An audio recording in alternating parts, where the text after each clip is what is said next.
Il existe un langage silencieux de l'amour qui transcende les mots. Un langage si subtil que la plupart ne le déchiffrent jamais. Carl Jung a découvert la vérité de l'amour dans les signaux inconscients. Ces signaux émergent des profondeurs de l'âme, impossibles à falsifier. Ils révèlent une vérité au-delà de tout masque social. Les mots peuvent tromper, mais ces schémas sont des fenêtres sur l'âme. Le paradoxe, ceux qui aiment le plus peuvent ignorer leur propre profondeur. Ces découvertes changeront votre façon de reconnaître l'amour véritable. Quand l'amour se présente silencieusement devant vous, serez-vous prêt à le voir? Quand des âmes se reconnaissent au-delà de la conscience, une magie silencieuse se déploie. Observez deux amoureux profondément liés, et vous verrez une danse silencieuse qui défie la raison. Leurs respirations s'accordent, leurs expressions s'harmonisent. Une chorégraphie que personne n'a enseignée. Jung nommait cela synchronicité émotionnelle, une résonance dans l'inconscient collectif. Comme des substances chimiques qui se transforment au contact l'une de l'autre, les âmes sœurs se façonnent mutuellement. Ce lien transcende le genre. C'est la rencontre de nos essences féminines et masculines intérieures. Dans les moments de détresse, les véritables connexions brillent le plus, ressentir la douleur avant qu'elle ne soit dite. Des besoins non exprimés répondus avec justesse, pas une coïncidence, mais un alignement d'âme. Ce lien défie la distance, apparaissant dans des rêves partagés, des intuitions soudaines à travers les kilomètres. Le test ultime? Cela coule sans effort, comme l'eau trouvant son niveau naturel. Le signe le plus révélateur de l'amour apparaît à travers une vision rare qui voit au-delà de votre surface, découvrant une grandeur endormie en vous. Là où les projections ordinaires projettent des ombres, l'amour véritable projette de la lumière, révélant l'or caché dans vos aspérités. Jung décrivait cette vision rare comme percevoir l'invisible, voir votre vie non vécue qui attend de s'épanouir. Cette vision persiste même à travers les échecs, voyant votre essence quand vous ne voyez que vos erreurs. Comme un artiste voyant le chef-d'œuvre dans le marbre brut, ils reconnaissent ce que vous avez oublié que vous conteniez. Leur foi en vous devient contagieuse, leur vision un miroir qui vous aide progressivement à reconnaître votre propre grandeur. Contrairement à l'idéalisation qui nie les ombres, cette vision intègre tout votre être, défauts et divinités entrelacés. La sagesse de Rumi prend vie. Ce que tu cherches te cherche aussi, quand l'amour reconnaît que votre essence l'appelle. Ce regard a un pouvoir transformateur, vous aidant à grandir vers cette image plus haute reflétée dans les yeux qui vous aiment.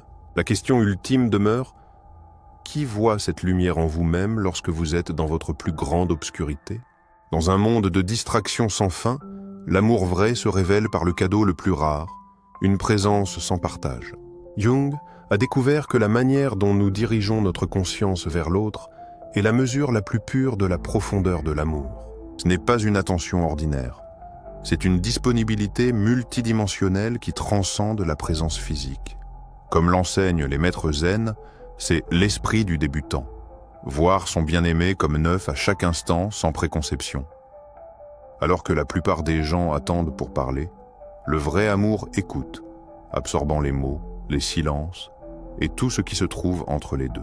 Jung voyait les relations comme des réactions alchimiques, transformant les deux âmes par la chaleur d'une attention totale.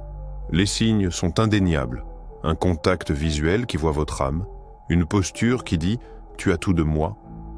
L'histoire d'Anna révèle la magie, se sentir pleinement vue alors que le monde s'estompe dans l'espace attentif de l'amour. Cette présence est rare. Elle exige que nous mettions de côté le vacarme de l'ego pour créer un espace sacré pour l'autre.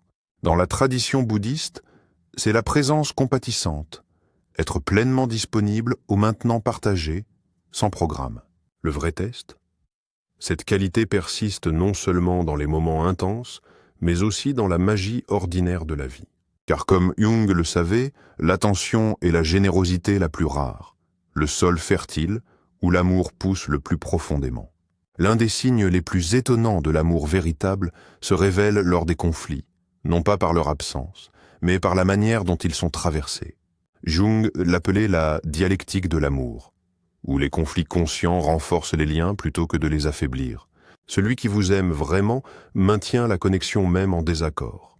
Corps orienté vers vous, voix respectueuse, pause pour réfléchir. Pedro, thérapeute conjugal, observe. Les couples solides sortent de des conflits en se sentant mieux compris, même s'ils continuent de diverger. Jung identifia la tension créative des opposés, où les conflits suivent une danse menant de l'opposition à une mutuelle compréhension. Cela rejoint la philosophie taoïste, la danse du yin et du yang, où les opposés créent l'équilibre. L'instant le plus révélateur survient juste après le conflit. L'amour véritable retrouve la connexion sans rancune. La différence réside dans l'intention, non pas qui a raison, mais un désir authentique de pleine compréhension. Paradoxalement, l'amour véritable contient plus de désaccords honnêtes, car il offre la sécurité d'exprimer son vrai soi. Ces moments de tension créative, traversés avec amour, forgent des liens assez solides pour affronter toutes les tempêtes. Il existe un moment spécifique qui révèle plus que tout autre la présence ou l'absence d'amour véritable. C'est précisément l'instant où vous révélez votre vulnérabilité la plus profonde. Jung a observé que cette réponse à la vulnérabilité constitue l'ultime test alchimique de l'amour authentique, car dans ce moment critique, tous les masques sociaux et prétentions tombent. La personne qui vous aime vraiment démontre un schéma spécifique dans ces moments. Elle se dirige vers votre vulnérabilité, non pas loin d'elle. Elle maintient un contact visuel compatissant lorsque vous révélez des aspects difficiles. Son langage corporel reste ouvert et réceptif. Louisa décrit la réponse sacrée à la vulnérabilité, une qualité de présence qui communique « je vois ta douleur et je reste ici sans jugement ».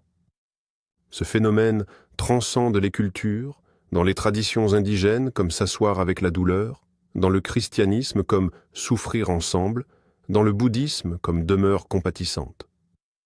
Le contraste révélateur, les personnes incapables d'amour véritable répondent avec inconfort, changeant de sujet, minimisant ou utilisant plus tard les vulnérabilités comme armes.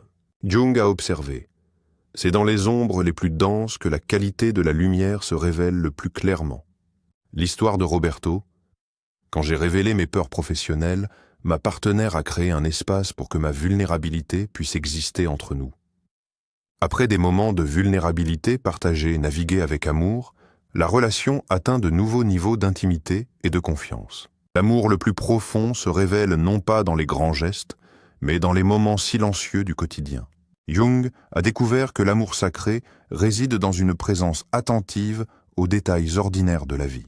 Le véritable amour vous garde présent dans leur conscience, même dans les moments les plus occupés. Ils remarquent vos humeurs non exprimées, se souviennent des détails oubliés, anticipent vos besoins silencieux. Carlos a compris l'amour véritable quand sa femme lui a toujours laissé la dernière portion de dessert, sans jamais chercher de reconnaissance. Ces petits actes émergent naturellement d'une conscience transformée, non d'un désir d'approbation. Dans le zen, c'est la pleine conscience. Dans le christianisme, le sacrement du moment présent. La différence réside dans la qualité d'attention qui transforme les actes banals en actes sacrés.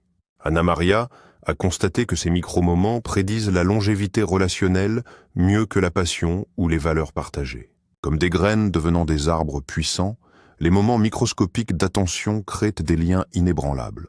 Dans l'amour véritable, cette attention circule dans les deux sens, créant un cercle vertueux de conscience mutuelle. Dans toutes les cultures, les relations durables sont tissées de ces fils quotidiens de présence aimante. L'amour véritable ne vit pas dans des déclarations dramatiques, mais dans des milliers de choix quotidiens de voir et de chérir l'autre. Avez-vous déjà identifié ces signes silencieux de l'amour véritable dans vos relations ?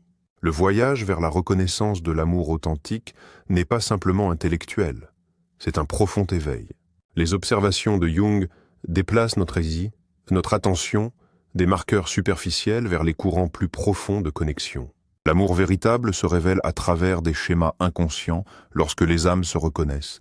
Peut-être avez-vous expérimenté ces signes, la danse invisible de synchronisation, la vision de votre plus haut potentiel. Ou peut-être reconnaissez-vous où ces qualités ont été absentes dans des relations que vous croyiez aimantes. Ces signes émergent organiquement des profondeurs de l'inconscient, d'un alignement authentique des âmes. Comprendre ces signes aide à distinguer les connexions qui imitent l'amour de celles qui incarnent son essence. Portez ces insights comme une boussole pour naviguer vers une connexion authentique. L'amour véritable est une reconnaissance, une résonance entre les âmes qui parle volume à ceux qui écoutent. Ferez-vous confiance à la sagesse de votre inconscient qui reconnaît l'amour véritable? Le voyage de reconnaissance de l'amour authentique est en fin de compte un voyage de retour à soi.